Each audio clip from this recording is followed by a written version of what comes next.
Love me tender, love me. Hey, how you guys doing? I didn't even know you were there. I'm CK. This is CK's Kitchen. This is CK's Kitchen channel. I'm gonna make myself a little something to eat. A little taste of the old country, New York, right? I'm gonna make tuna salad. I'm gonna make a tuna salad, kind of like the way that bagel places used to make it. I miss the kind of bagel store tuna salad sandwich I used to get like on Flatlands Avenue, you know, on First Street, the bagel place across the street from Bell's Bialy. You know what I'm talking about? You know what I'm talking about. But that wouldn't be, open a can of tuna, throw some mayo in it, mix it up. They ain't a video. So what we're gonna do is we're gonna make some mayonnaise almost from scratch. I mean, I'm not gonna like get eggs out of a chicken. I'm not gonna like seduce a chicken. No. So, but we're gonna make some mayonnaise and then we're gonna make a tuna salad, but with the tuna away for now. The best way to make a mayonnaise is with an immersion blender, because when you're trying to make it like an emulsion by drizzling and whisking, it's a pain in the butt. It's a pain. But an immersion blender is like bada boom. You just do it, right? So here's how we're gonna do it. We're gonna make one inspired by Japanese Kewpie mayonnaise, because that's got flavor. And I like flavor. I don't like mayonnaise that don't have flavor. But if you're from the South, go ahead, use Duke's. That's fine. You can do that. If you're from the Northeast, go ahead, use Hellman's. It's fine. You can do that. If you're currently locked away in an institution for the criminally insane, like Arkham Asylum, go ahead and use Miracle Whip. You're the only one with an excuse to do that. But we're going to make a version of Kewpie. Not the real one, because I don't know what it is, but a version of it. It's basically we're adding umami flavors to our mayonnaise to make it more like Kewpie Kewpie. It's like the little Kewpie. You know Kewpie? You know Kewpie? You should get Kewpie. We'll make this. So basically this is easy. It's going to use 1.5 cups of oil. It's going to use a little bit of mustard. You can use Dijon. I'm using Coleman's. It's an English mustard. It's something with oomph, the little oomph. You can even use the Deli mustard. Do whatever you want. You don't even have to use mustard if you don't want to. I want to. A little bit of sugar, a little bit of salt, a little balance there. I normally for Kewpie you probably use like a rice vinegar, but I ain't got rice vinegar. Some do a little apple cider vinegar instead of white vinegar, a little flavor. Balance it out with a little lemon juice, so we got the sweet, salty, acidy, tangy, one of those things, right? And then a little bit, here's the secret ingredient there. This is from the Pampered Chef. This is called savory umami, because we want to add some umami. So any kind of umami thing, you got truffles, mushroom powder, anything like that, anything to add a little umami, you want to add. Because that's like, I got salt, I got sweet, I got sour, I got tangy. We need umami. So we're going to mix it up. Oh, the eggs, by the way, it's 2 eggs, but the eggs we're going to use yolks. It's just we're going to, the yolk's on me. You know what I'm saying? Hey, the yolk's on me, right? Got it? Yeah. Okay, so I'm sorry if you guys love each other, but I'm going to separate you eggs. I'm going to separate you out. And we're going to put everything. Now, it's a drizzle and it's a complicated thing to make mayonnaise unless you use one of these emulsion blenders. You emulse it right here. You emulsify by immersioning, an emulsion immersion, and it does it bida bop, bida boom, bada bing, bam, boom. It's like a magic trick. So, hey, I'm going to get my apron. I'll be right back. I am aproned. Okay, so I'm going to separate me some egg. And I never do this. This is usually CK's job, but so we're going to see how this goes. I'm just dropping it in here, and then I'm just pulling out the yolk.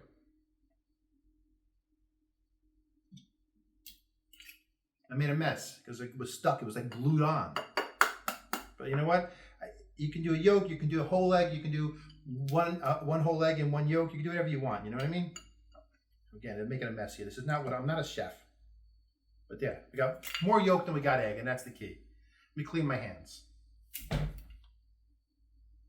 All right, so we got, like, I don't know, an egg and an egg yolk in there, maybe the way it works. Who cares? It doesn't make a difference. It works no matter what you do. Some people put 1 egg, some people put half an egg, some people put their friend whose name is egg. It doesn't really make a difference. I'm just doing what I'm doing. You know what I mean? You know what I mean? So I put a little bit of the mustard in here. I like it a little like bada boom, so I'm going to put 2 teaspoons. Or we say in the creator of videos biz, 2 tisp. Again, exact measurements are not the most important thing here in the world. You're just making some mayonnaise, not the end of the world. Clean this off. There you go, clean. Now I'm going to move on to some salt. I'm using diamond crystal salt. Does it make a difference with salt? In a way it does. The main reason it makes a difference is different salts are different sizes and different shapes, the way they make them, you know what I mean? And so, so like a teaspoon of Diamond may not be the same as a teaspoon of some other brand. So you got to kind of adapt for what you use. But I'm using Diamond, I use about a teaspoon. All right, gotta move it on to 2 teaspoons of sugar. Using regular granulated sugar there. Using the other side of the spoon. Don't worry, I didn't wash it. I used the other side of the spoon though, because I'm by spoony, you know. And then I need half a teaspoon of my dashi powder. The dashi powder is the normal thing. I'm just using an umami thing from the Pampered Chef because my wife wears Pampers. She ain't here.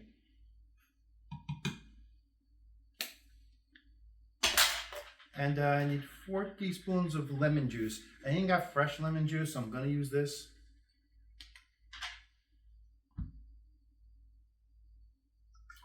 That's 1.5. That's like 2, 3-ish.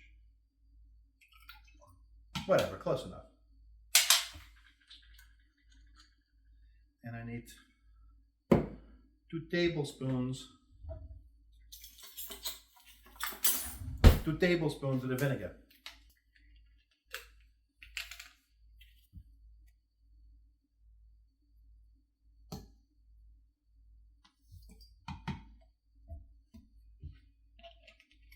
Okay, let me clean up real fast.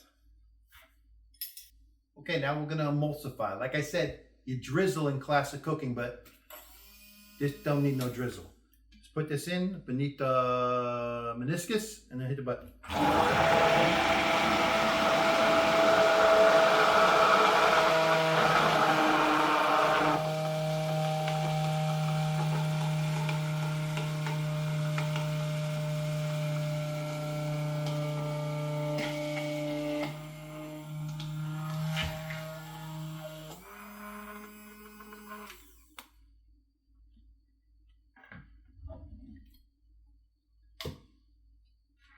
Look at this. That was real time. I didn't edit that. That was real time. And we got nice yellow looking, got flavor, not like white flavorless, Kewpie style mayonnaise. Yeah, I know it's got unpasteurized egg in it. I'm taking the risk. Rocky was okay. Rocky drank raw eggs. He was okay. I feel like I'm going to be okay.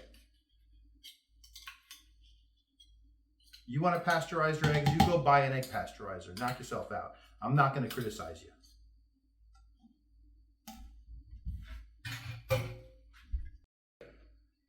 Beautiful mayonnaise. Look at that. All right, so now we're going to get some ingredients to make the kind of tuna salad that I like. We've reset our ingredients. This is what I like to make in my tuna salad. First, my mayo. What I'm going to do for tuna is I'm going to do 2 different kinds of tuna. I'm going to do an albacore and I'm going to do a light tuna. This way I get a little best of both worlds, but you use whatever you like. 2 cans for this amount of tuna. Do whatever you like. What I like to put in is carrots.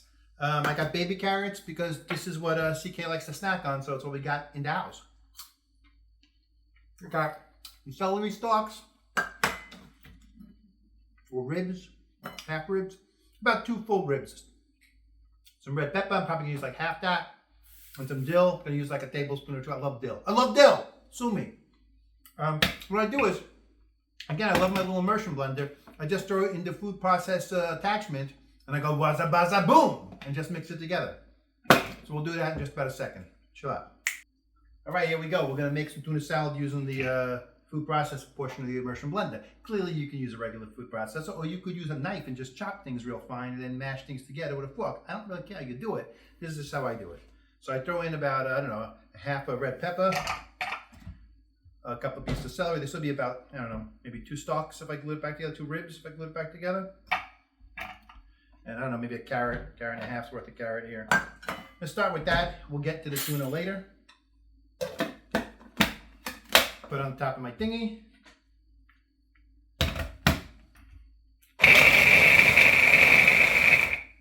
Give it a shake, move things around.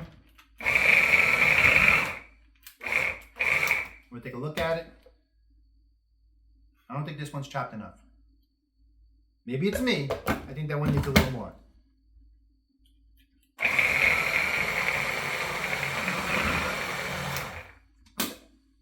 All right.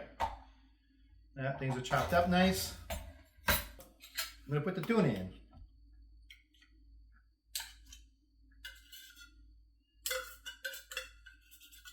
I drained the water out. This is spring water tuna. I drained it out because I don't want a sopping wet thing here. And I'm going to tell you the true secret to why deli tuna is better than your tuna at home. Now these are all good tricks I'm doing here for good, getting a lot of flavor out of it, and a little crunch and all that stuff. But it's not the ultimate secret. The ultimate secret's coming. So let's see, mayo. You don't need a ton of mayo because when you're processing it, it makes it go together, brings it together nice. So I'm just going to put like 2 tablespoons and a dollop. And then we'll revisit it.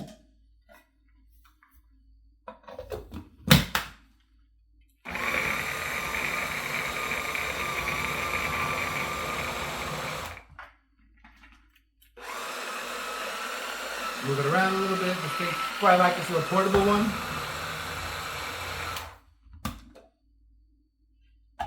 Move this off. Give it a little stir. Make sure everything's in there nice. Some things move to the top. I don't necessarily want to pulverize everything to the end of pulverization. All right, let me move this to a serving dish. Oh no, you want to know the secret? I'll show you the secret in 1 second. Yeah, we're getting close to the secret. I almost forgot the dill. You put a little dill. And these, like, I don't know, not a lot, like a tablespoon maybe. Just break up some fresh dill. You could use dried, use different amount, less I guess, I don't know. I always go out and buy fresh dill because I love fresh dill. It's one of the things I love. Put it in my soups, I put it in chicken dishes, I put it everywhere. Put it in my tuna salad, obviously. Now, here's the secret, the real secret. The secret is, you see the container that I'm putting it in? Why, you may ask, but I put it in this container. This is not an attractive serving dish. You cannot serve in this dish, right? But what you can do in this dish is put it in the refrigerator. Because the reason that deli tuna is better than your tuna is because they make it the day before and then they refrigerate it and then all the flavors mingle. They mingle. And that's why it's so good. Those flavors I just blended together, they're physically together, but they ain't, emotionally together. But they will be tomorrow. So this will be better tomorrow than it is right now. But I think CK wants to do a quick taste test right now. So we got some of this Laramie, I don't know. Rye bread. This is like my favorite brand of rye bread, and they also make a challah that's really amazing. They got it at BJ's. Let me tell you, I belong to BJ's Wholesale Club just to buy the rye bread and the challah. I'm gonna put a little bit on here.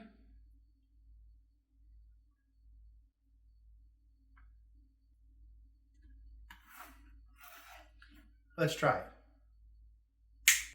Hey, NCK, let's try this thing, shall we?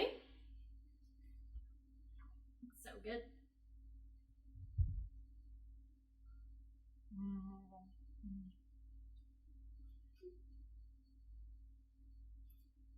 So good, CK. Thanks, Dad. Is it as good as your grandmother's? Oh, yeah. Yeah. Okay, snap.